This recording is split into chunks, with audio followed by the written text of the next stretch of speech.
This is Robert, and let's go see a fucking show. Yo, what up? I went and I saw Goth Unplugged at Coyote Studios in Los Angeles. It was a converted photo studio or rented photo studio. It had kind of a house party vibe. I was hoping there'd be a lot more people, but it was a pretty chill spot. As you can see, not a lot of people at the beginning of the night, but it was cool. The drinks were sold out of a couple of ice chests, and the sound guy was doubling as the bartender and the tech support, and that was pretty cool. I got there a little late and I missed the opening act called Crash Davidian. I'm sure they were great, but the first band that I saw was a cool little guitar duo called Tio Muerto, and they were from Arizona. So, Goth Unplugged, I wasn't really sure what was going to be going on, right? Like, what's this going to sound like? Is it going to be like, what a goth music to me is usually kind of industrial, kind of dancey, you know. So I was kind of curious, and I was surprised to find that it kind of felt like outlaw country at times, especially with Tio Muerto, the Arizona band.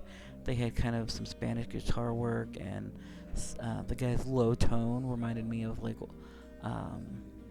kind of what I think outlaw country would sound like if it were as popular today as it was when it came out. So I thought that was really cool.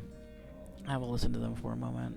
To the arms of the lively shore and the unspoken.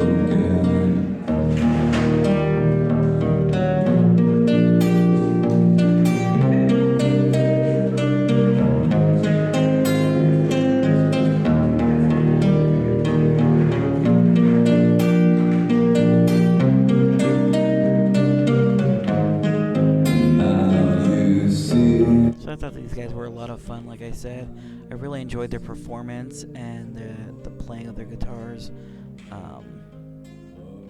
And the venue itself, like I said, kind of felt kind of sparse and kind of empty, which was cool. It gave it kind of an underground vibe.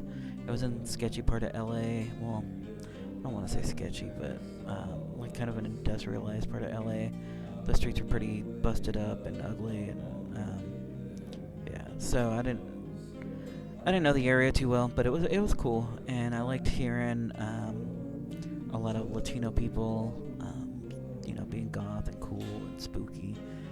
As a Latino myself, that kind of really hits home. The next up was Brad West, and he was from a band called Against the Sun. He said this band is normally kind of a metalcore band, so his set was a little different from a lot of the other people of the night. Work out. It's all in vain. I can't keep on this way. All these thoughts will make from keeping my head in the clouds. It's my mistake. Victims of my disdain. Waiting patiently to see if I will let him down again. It's easy for me to blame the past for how I. So he had kind of a heavier style.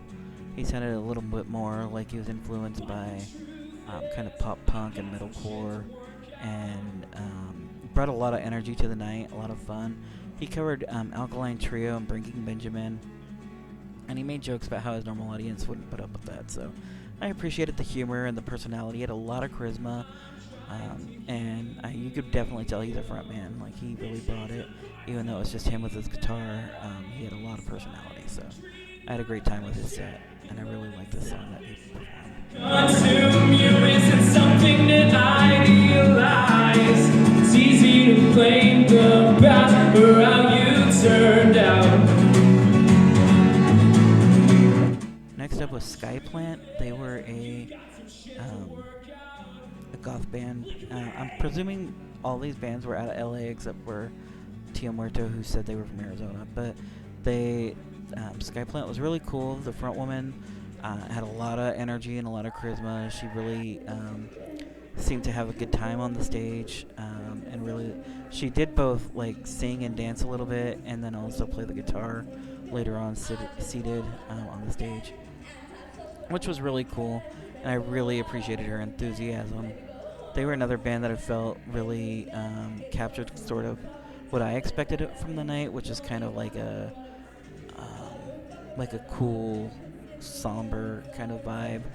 Um, Definitely, somebody like Mazzy Star would have been perfectly at home playing this set.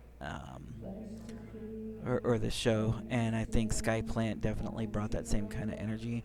The vocalist for Skyplant obviously has much more dominant and style of singing than like Hope Sandoval would have, but it was definitely kind of catching that same vibe, poetic and interesting lyrics, and a strong sense of self.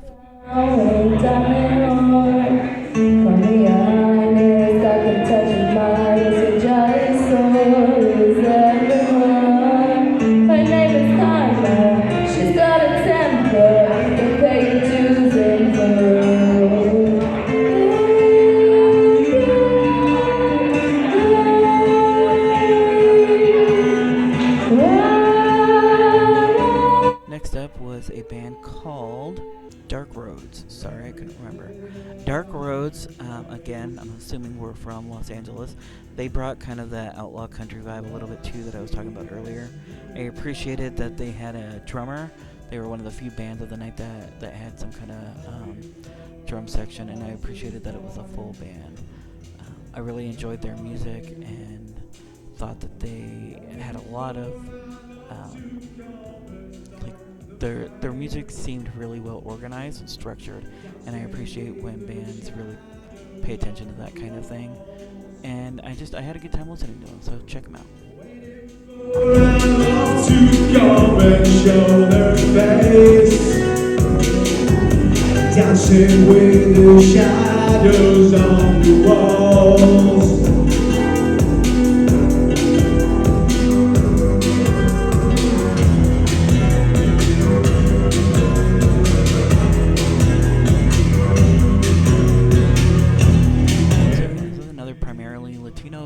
Band from Los Angeles, and I just really appreciated their dark atmospheric tones and sort of the way that they put their songs together.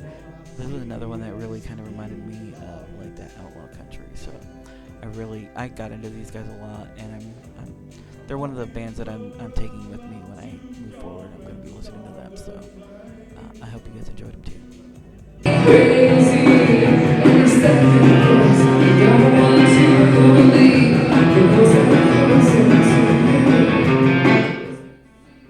Casa de Brujas was the act that I believe HazyChaos were affiliated with. The women playing the guitars in the background were running around filming stuff the whole night, taking photos. So I believe that they very closely related to the HazyChaos promoters, but I don't know very much about them.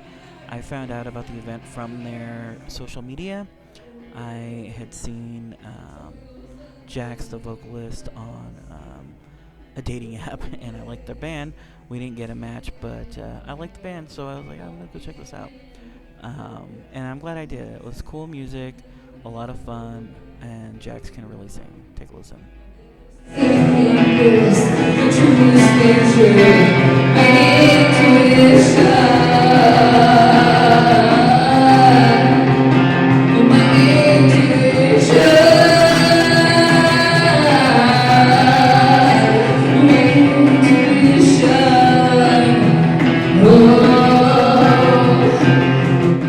I was really impressed with these women. A couple of Latinas making witchy music, and this was one that I really thought, man, they could have been somebody huge if they came out at a different time, and maybe they still will turn into that. But really, really impressed with Casa de Brujas. They did a cover of "Zombie" by the Cranberries. It was really good. Okay, Our Frankenstein was the final act of the night. And I'm sorry, still talking about Casa de Brujas. Our Frankenstein, they were really cool. The singer was very theatrical, and I like bands with masks. I know I'm kind of a juggalo cliche, but it really worked for me. It was really cool. I thought he was a good performer. So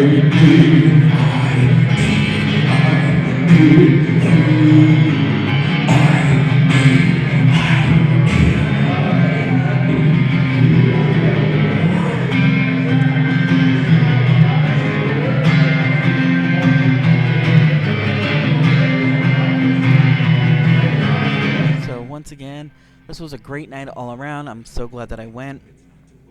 I will have links to all the bands performing in the description and to HazyChaos' Instagram. But, just going to see live music, it always puts a smile on my face, and I'm really glad that I went to this because I really did enjoy the music that I heard. Everybody had their own unique style and their own sort of approach to what it means to be goth and acoustic, and I just really appreciated that touch. So I'm definitely going to keep following all of them, and maybe you'll see them again on the show in the future. So thank you for rocking with me, and I'll catch you next time.